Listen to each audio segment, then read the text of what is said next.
Hello and welcome to the series where we deep dive into the tools that we use to digitally apparel pattern in Adobe Illustrator. Hi, I'm Christina and I love to digitally apparel pattern.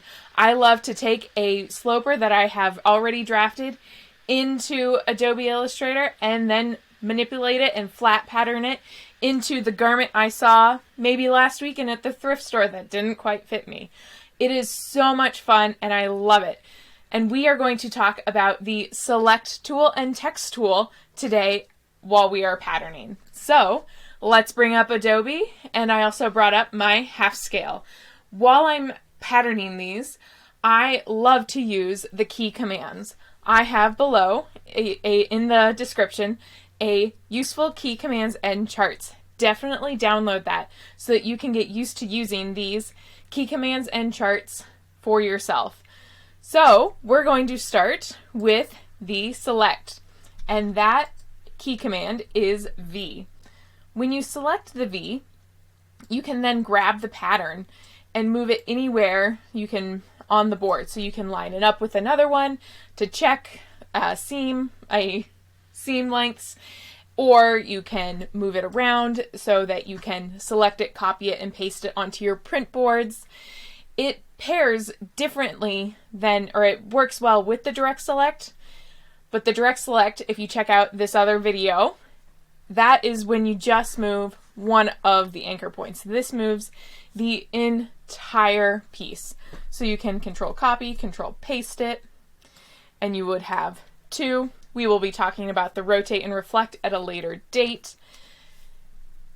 And so when I am finishing up these patterns, I also like to label them, especially if I'm working with other people or I'm handing this pattern off to somebody else to sew. I always like to have finalized labels on them. So I always put in, like, if we're doing a center front and we're cutting it on the fold, I like to add that in. And then with the text box, you hit T, you can put center front bodice cut on fold. And then to click out, you actually have to just click off of the words. If you keep typing, it's just going to keep typing random letters, which I am super guilty of sometimes. I will forget that I didn't click off, and then I will start key commanding, so you get a random V or a random anything all around. But say I wanted to go back and edit this, so I said center front bodice cut on fold. What if I wanted to say cut one on fold? So I can double click and you'll see that it comes back up, or if you have the text up, you can click on it directly and you'll get it.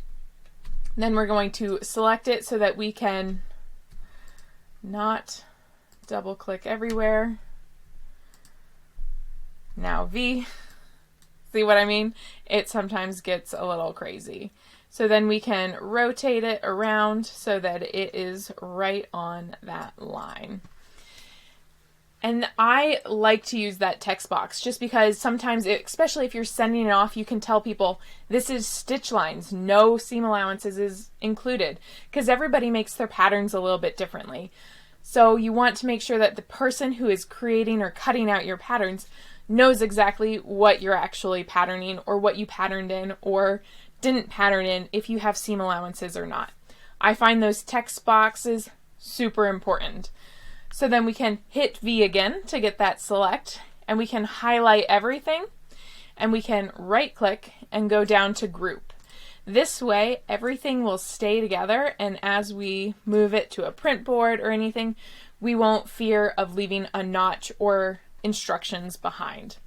I find it is super helpful to do that type of thing, especially if you are sewing or creating with other people.